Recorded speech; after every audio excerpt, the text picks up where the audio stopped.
সুপ্রিয় দর্শক মন্ডলী, আপনাদেরকে আবার আমাদের সঙ্গে নিয়ে আমরা নতুন একটা বিষয়ে আমাদের সাইফুল আমিন ভাইয়ের সাথে কথা বলতে চাই। নতুন বিষয়টা হচ্ছে বাংলাদেশের হঠাৎ করে এই বিষয় সামনে আসলো, একেবারে নতুন একটা বিষয়, যেটা বাংলাদেশের মুক্তিযুদ্ধের সময় হয়েছিল। কূটনীতিকদের পক্ষত্যাগ করা। এই প্রথম একজন কূটনীতিক পক্ষত্যাগ করেছেন এবং খুব বোল্ডলি কথাবার্তা বলেছেন কি কি কারণে উনি পক্ষত্যাগ করেছেন। তার নাম হারুনুর রশিদ। তিনি মরক্কোতে ছিলেন, এখন সম্ভবত কানাডাতে আছেন, কিন্তু তিনি বলতে চান উনি পশ্চিমা কোনো দেশে আছেন। আপনি কিভাবে দেখেন বিষয়টা শুনবেন? এটা প্রথমত হলো নজিরবিহীন একটা ঘটনা।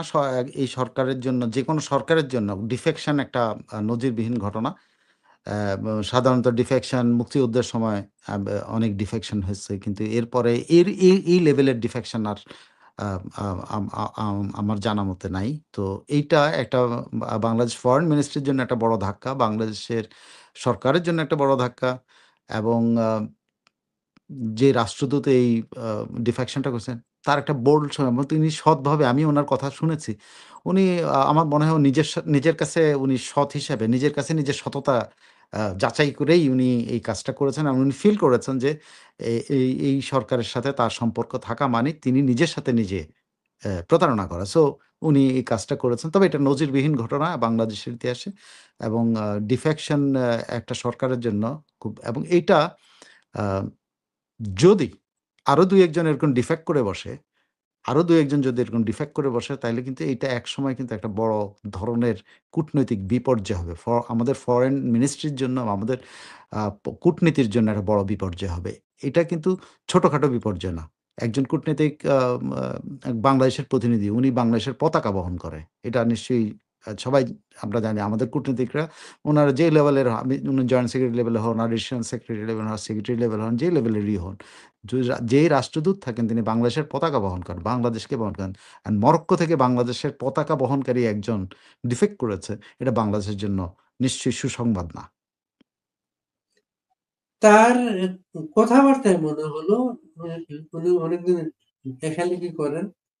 রেনু, যে বেগম মুজিব, উনাকে প্রধান চরিত্র করে তিনি একটা বই লিখেছেন। প্লাস তিনি একজন মুক্তিযুদ্ধের পক্ষের মানুষ। তিনি যে কথাগুলো বলেছেন যে তাকে হুমকি দেয়া হচ্ছে, নাম ধরে ধরে বলেছেন অমুক অমুক থেকে হুমকি দেয়া হচ্ছে, এর জন্য তিনি বিদেশও নিরাপদ বোধ করছেন না। যদি তিনি কানাডায় থাকেন, কানাডায় কিন্তু ভারতীয় লোকজনও কিন্তু কিল্ড হয়েছে, ভারত সরকারের বিরুদ্ধে অভিযোগটা গেছে। এখানে যদি হুমকির কথা উনি বলেন, কি প্রভাব ফেলতে পারেন?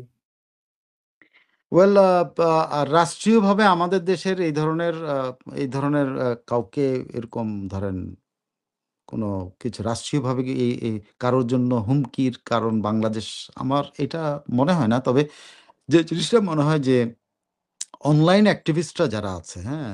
এরা কিন্তু প্রচন্ড রকমের খেপাটে এবং এরা হিংসাত্মক।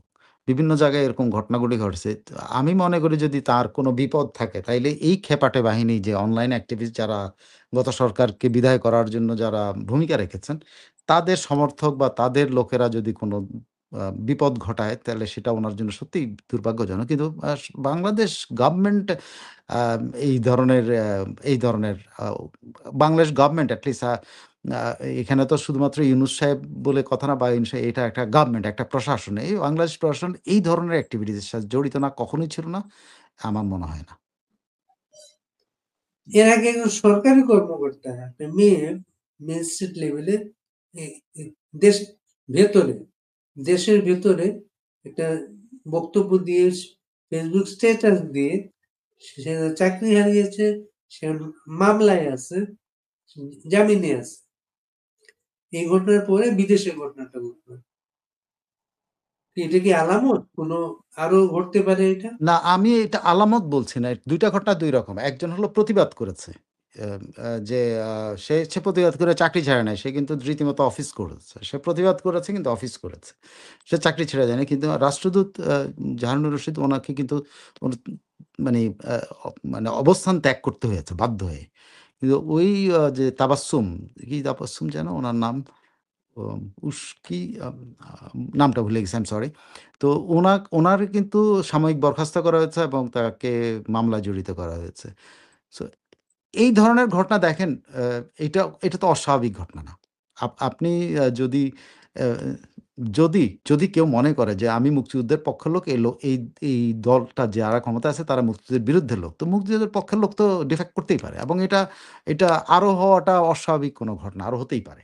কারণ এখানে মূল নীতির সাথে সব ইয়ে হয়ে কন্ট্রাডিকশন আছে। একটা হলো মুক্তিযুদ্ধের পক্ষের শক্তি, একটা মুক্তিযুদ্ধের বিরুদ্ধে শক্তি। বাংলাদেশের 90% মানুষ হলো মুক্তিযুদ্ধের পক্ষের শক্তি। তো সেই শক্তি আ কেউ এরকম ডিফেক্ট করবেন বা প্রতিবাদ করবেন, এটা খুব স্বাভাবিক ব্যাপার এবং আমি মনে করি যে